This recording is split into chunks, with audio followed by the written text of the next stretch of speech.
We're on our way to the Sand Gap General Store in Pelsor, Arkansas.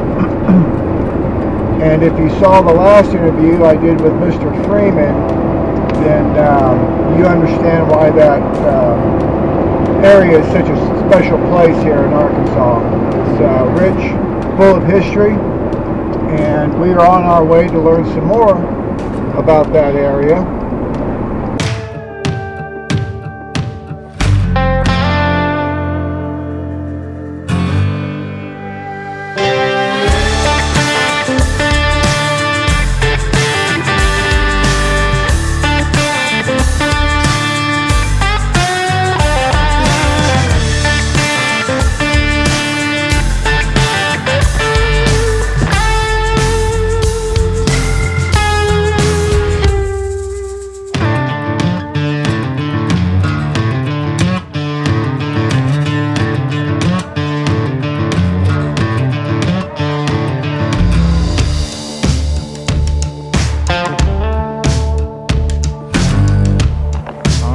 So here we go.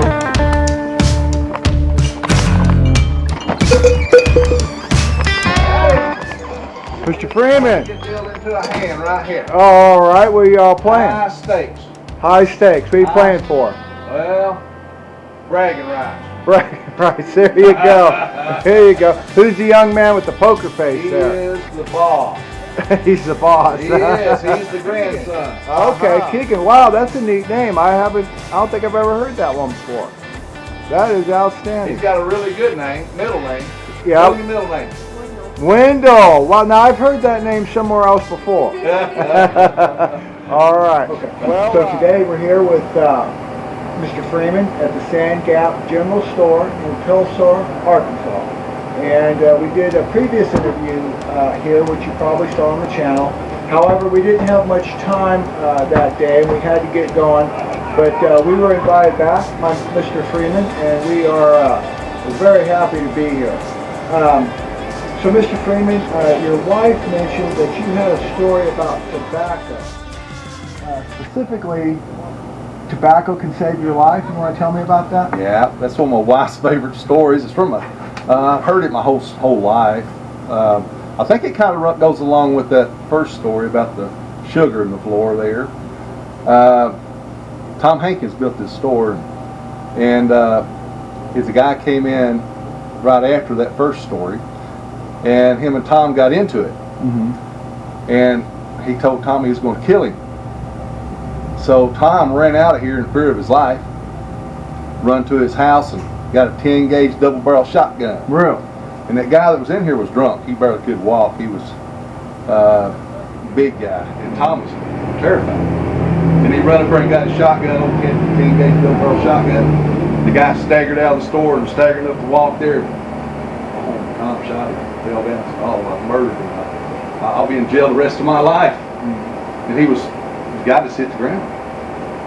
And he walked down there, one pellet out of that shotgun that hit him in a can of Prince Albert that he had in his pocket like that. And the pellet went through this side, through the tobacco, and bent the back side, but didn't go in him. Knocked him out cold. Ended the fight. That solved the fight. The guy knew that Tom would shoot him, and that ended the fight right there, the fight that they had going on. So what happened to him after? So I think that was it. Tobacco saved his life. Tobacco saved his life. Yeah, if the thing hadn't been full of tobacco, it shot right on through it probably. But anyway, it saved his life. Now, there's another story too. Do you want to hear it, or you want to later? No, let's hear it. Okay, it doesn't have anything to do with the whiskey mm-hmm. or tobacco, mm-hmm. but it's about a monkey. A monkey? A monkey. Okay. The neighbor up here had the baboon, what it was. Mm-hmm. And he got it from, it was a circus came through down there. What year was this that took place? It would have been early 70s. Early 70s, all yeah. right. Yeah. I wasn't very old, and that monkey had big old teeth. I mean, them baboons got big tushes. Mm-hmm. And he kept it up here in a cage. And everybody comes to the store, we'll go up there and look at that monkey. Everybody's afraid of it. You get close to that monkey, trying to get you. Rawr, you mean. And Daddy took me up there and seen it 2 or 3 times. And there's an old guy lived over the road here about a couple of miles. Then all the roads were dirt, except 7. It was blacktop. And that guy walked over to the store every day. And he, like I say, lived a couple of miles on the road. He walked over here one day and looked down the road and seen something in the road. Didn't know what it was. He got a little closer and sees that monkey got out of the cage about boom. So he took off and running. He knew it was me. He took off and running back home. That thing chased him. He told the story. He said, the hardest thing, he had on overalls just like this. He said, the hardest thing I ever did in my life was trying to run and open my pocket knife running down the road. That thing chased him home. And he jumped, the old house is still over there. And he run in the house and it jumped on the front porch and his wife shot it through the screen door with a shotgun and killed the monkey. Baboon. That's a mean baboon. He really wasn't wanting to catch him or he'd have caught him, but anyway. Now, Mr. Freeman, you grew up over here. Oh, yeah. Right down the road a little bit? Yeah. Where did you go to school at, grammar school? Deer, Arkansas. Deer, Arkansas. Yeah. That's a ways. About 20 miles. About 20 miles, okay. And describe the schoolhouse for me. Well, I got to go to the new school. They just opened it a couple of years before I started. The old school was an old white. It was wood heating. It was all wood stoves that heat it in the wintertime. Even when I went to school, they didn't have no air conditioning. Right. Did it have an outhouse? It did. It did. Yeah. The old school, we used the outhouse a lot when I went to school too, but they had plumbing in the new school. Very modern. Very modern. More modern than any of our houses at home. Did it have a telephone? It did in the office. It did in the office. It had a telephone. Yeah, yeah. You know, all the folks around here, I was in the 7th grade before we got running water in the house. Really? We had running water, you had to run out in the yard and get it. Uh-huh. Yeah. But, you know, nobody had, and it wasn't one family that way. All the families was that way. Right. No, it wasn't no rich folks or poor folks. It was all poor.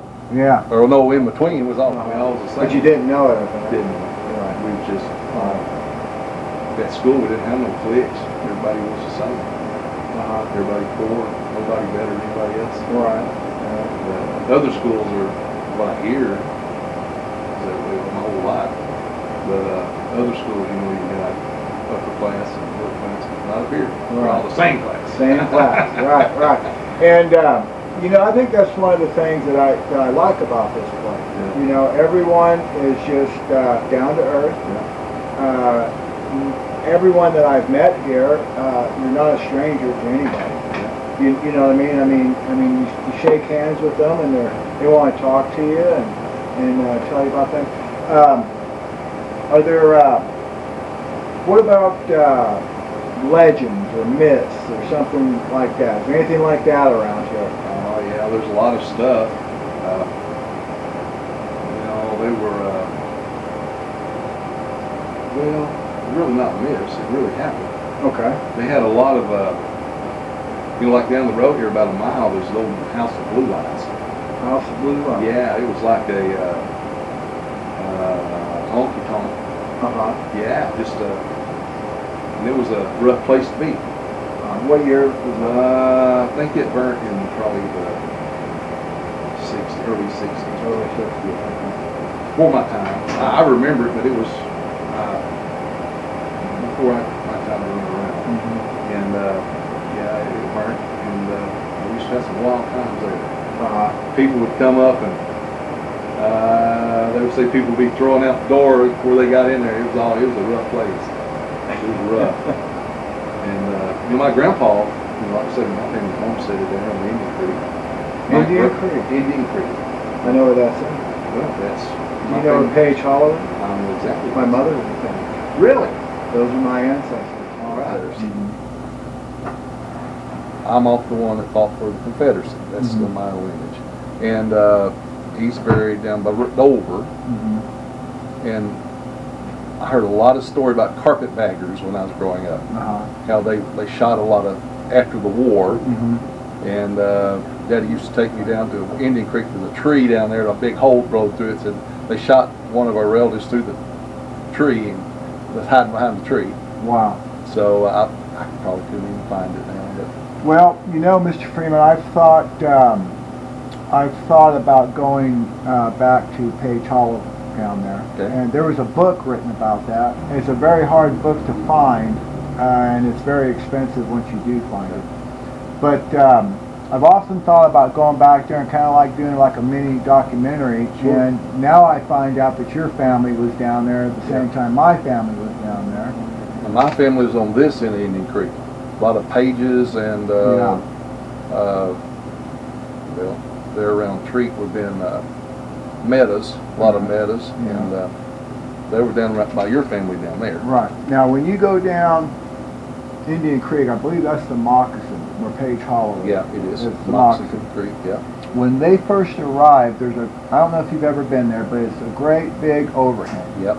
Wagon train stayed under Right. That was my family. They parked their wagon and all their horses, and they lived there for about a year while they built their rock cabin. Yep. And there was 2 moonshine stills down there. There was a blacksmith office. Yep. There was a blacksmith. There was a post office. And that's the way, that was their cash crop, was the corn. Absolutely. They could feed their animals, they could feed themselves, and they could make moonshine. And that's how they got their cash. So it's a very interesting area down there. There was a schoolhouse down there too. That's where my dad was.